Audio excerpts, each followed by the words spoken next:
Nine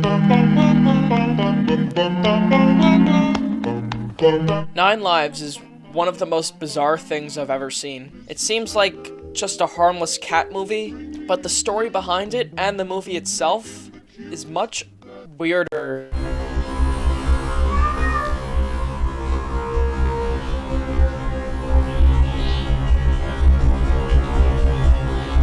Mr. Fussy Pants? This movie has huge stars in it. It's directed by a competent Hollywood director, like an actual director who's made work that is decent. This movie cost $30 million to make. And I know that isn't like a shit ton of money, but that's a pretty decent budget. And it's all the more shocking considering this movie looks like a TV show. District 9 also cost $30 million, and just look at it. It's gorgeous. The effects are great. It has a real aesthetic to it. And then you cut to this.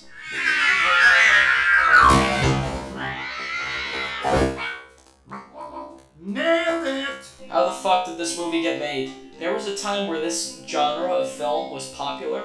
The pet slash man switching into a pet's body genre. But it's 2017 now. I guess they're trying to resurrect the genre with this film. And that other movie coming out, A Dog's Purpose. Was there a point to this journey of mine? And how did bacon fit in? Why is this movie called Nine Lives? Is it because cats have 9 lives? He doesn't. He only had 1. Then he died. Meow, that hurt! So the idea of this movie started straight from the head of Eurocorp, Christoph Lambert. Now at the time when he had this idea, he was adamant that it wasn't a kid's movie. Christoph wanted it to be more like a Woody Allen film. We wouldn't hear the cat's thoughts. It would be introspective and sophisticated.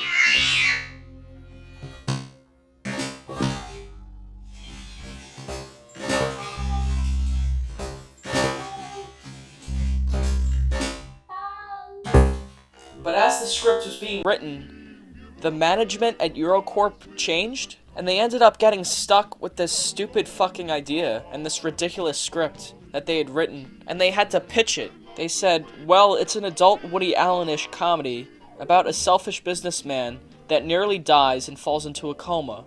While he's in the hospital, his spirit gets put inside the body of a cat until he can redeem himself.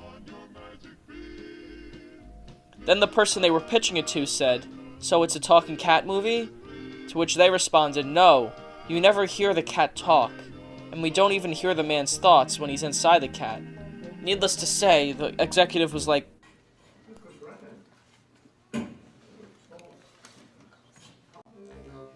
they brought on 3 more writers to rewrite the script for Nine Lives, to make it more shitty, and then there we go. We had this watered down idea about a man being stuck in a cat's body. I thought you died from a Botox overdose. So now they had a script and they needed a man to be in it. So they said, Kevin Spacey, can you be in this movie? And he agreed. Why? Well, obviously, it's because it seemed like a great idea. And the script was very funny and original. Sure enough, Kevin Spacey was in it, but he did no promotion, he wasn't at the premiere, and aside from being in it, he basically has nothing to do with it. Kevin Spacey actually isn't in many scenes. Most of the scenes he's in are him dubbing the cat. I'm an idiot. But the film focuses more on his family and his son trying to save his business. Don't touch me, Ian. You do this, I will come at you with an army of lawyers. Go ahead, sue me. Do it tomorrow when we're both rich. Family is forever. You really think you can steal Firebrand with a couple of bouncers? And you didn't stop me with a note from Daddy. Your father's died, he lost his company. At the end of the day, you're not Tom Brand. What? So now they could sign on a bunch more people. They got Barry Sonnenfeld to direct it. I don't like his movies, but I will say they are at least movies that are competent and not this. Oh! Good move. They got the girl who plays Violet in the Series of Unfortunate Events show. We'll talk about her later. They got Christopher Walken, cause fuck it. My name is Perkins, so I call my store Perkins. Oh, what? And then they got Jennifer Garner, who will basically do anything. Hey guys, listen up. Talking Tom and I are starring in a movie called Nine Lives about a man who goes to a lot of trouble to earn a second chance with his family. Well, thank you, Jen. This is your second chance message in 3 steps. First, open the Talking Tom app. Talking Tom. Press the 9 Lives record button. The 9 Lives record button. Does anyone see a 9 Lives record button here? Does anyone see a 9 Lives record button here? It's because I say things and then he says them. But when he he keeps fucking interrupting me while I'm trying to record a movie review. But anyway. And then try to be as honest or Creative as possible. What the fuck is this? So you gotta give him... Hey, so sorry for not showing up yesterday. I wanted to make it, but something came up that I really needed to do. Namely, ice cream, pajamas, and some quality me time. My name is Charles Styles. I'm with a company called Mystery Diners. My name is Charles Styles. I'm with a company called Mystery Diners.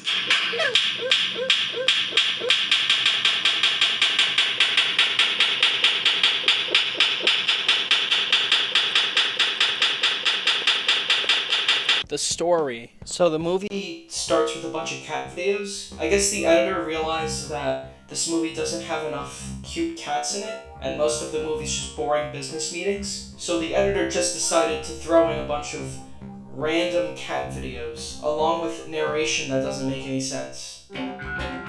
You think this is cute, don't you?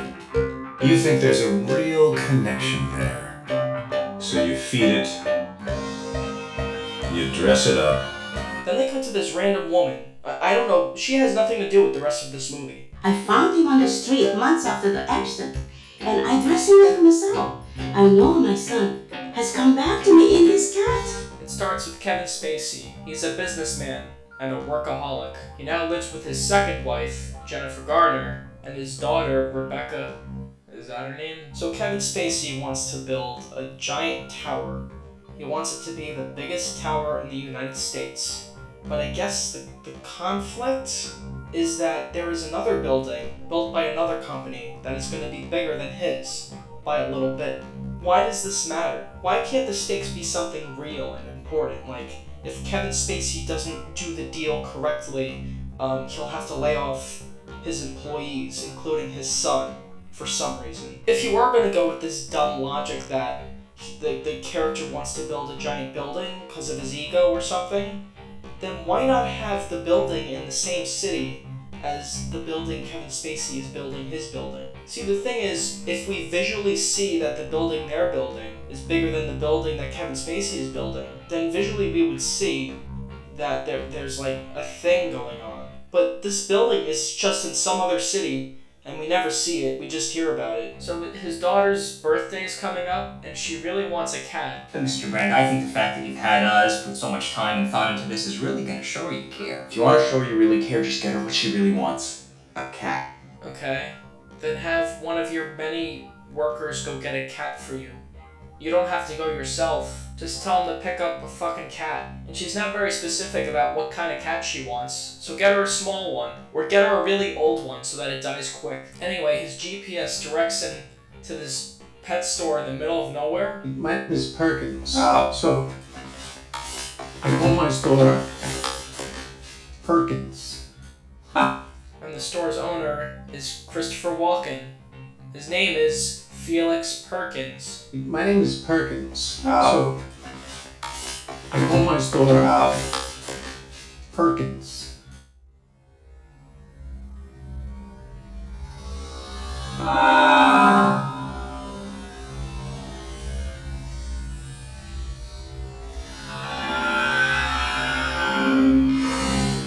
my god, is that the same cat 3 times? That's literally the same cat 3 times. Oh my god, again. Upon watching this a second time, I noticed that like half the cats in this room are composited in there. Like, this cat isn't really there. They added him in post. So now he has this cat. His name is Mr. Fuzzy Pants. Mr. Fuzzy Pants. Yeah. Good. So then Kevin Spacey is on his way to the party for his daughter, but then he gets interrupted by this guy. His name is Ian Cox. Okay? And he's one of the top managers at the company. So they go to the top of the tower for some reason. And why are you bringing the cat? Leave Leave the fucking cat there. You guys ready for this really cool shot? Whoa, here we go. And now we're gonna go up. Oh, jeez. Wow, great shot. Really stylized. Super cool. It wasn't pointless at all. So of course they're up there and it starts raining and there's lightning and it's really fucking windy. Then his wife calls him and he responds with, I'm late, I know, stop calling! why are you talking to your wife like that? Oh, so they met on the roof so they could have this scene where he throws him off the building. Oh my god, is he really throwing him off the building? Jesus Christ. So then Kevin Spacey's in a coma and he finds out that he's in the body of a cat. So did Christopher Walken know that this was gonna happen? Is it just fate? Why the fuck would you do this to someone? What lesson does this teach them? Well, yeah, pet brings love and comfort to a home. And your family needs that right now, so are you gonna behave? You need to be a cat. Okay, I'll be a cat. Let's compare the plot of 9 Lives to another film, Shaggy Dog. Not the original one, because that one has some originality to it. Let's discuss the 2006 Shaggy Dog, starring Tim Allen. It's funny because it goes, in this one, he's like a lawyer, and he's prosecuting this company, or some shit. And in this one, the bad guys stole, is that Robert Downey Jr.? So anyway, they stole this 300-year-old dog named Kaya Yang Po from a Tibetan monastery. So the scientists determined that Kaya Yang Po's genetic sequence, when isolated and put in a vaccine, alter the cells in the DNA of the victim. So when the main character of the film, Tim Allen, he's bit by this dog, and then Dave just becomes Kaya Yang Po. So I forgot what point I was trying to make, but I guess what I'm trying to say is that this is stupid. Except in that movie, Shaggy Dog, it's kind of silly and cartoonish. Tim Allen actually just becomes the dog, you know, like he transforms into it. It's not like someone threw Tim Allen off a building and then he went into coma and his family gathered around his dying corpse all crying. It was kind of silly.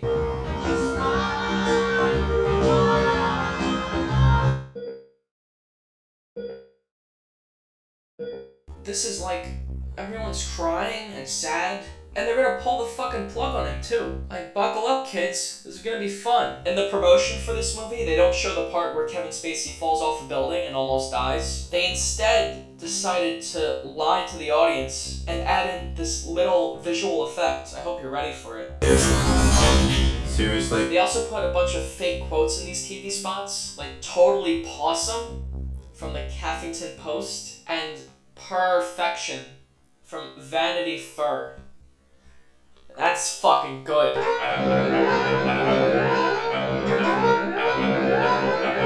So Christopher Walken goes to the hospital and talks to him, because for some reason Christopher Walken can talk cat. I'm a cat whisperer, and I'm the only one who can hear you. What did you do to me? I didn't do anything. You fell off a roof. So the only way to get back in his normal body is to connect with his family more.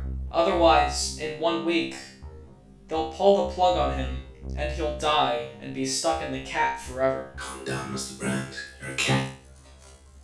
It's not the end of the world. I hate cats! So while Kevin Spacey's in the hospital, they go home. And everyone in the family basically just forgets that Kevin Spacey is gonna die, and they just have loads of fun with their new cat. So Kevin Spacey's son in the movie tries to do some business on his behalf, and he's not very good at it. And the dude who killed Kevin Spacey is now trying to sell the company. Meanwhile, Kevin Spacey, as a cat, is trying to get drunk. Oh my god, the CG cat is just amazing. The cat doesn't seem to have any bones in it. It just kind of flops around. It's so unnatural. Anyway, Jennifer Garner has her best friend over. This cunt. That's her name, literally. And she brings over 2 dogs and just lets them go in the house so that they can chase after the cat. And then they blame it on the cat. Can you please take them away? They're really scaring him. They have a very strong sense about other animals. Where'd your dad get him? Well, what does that mean? It's a cat. Dogs don't like cats. You think the dog can sense that it's actually Kevin Spacey in the cat's body? I know you're upset because your dad's dying. He's not dying, he's just unconscious. Cut.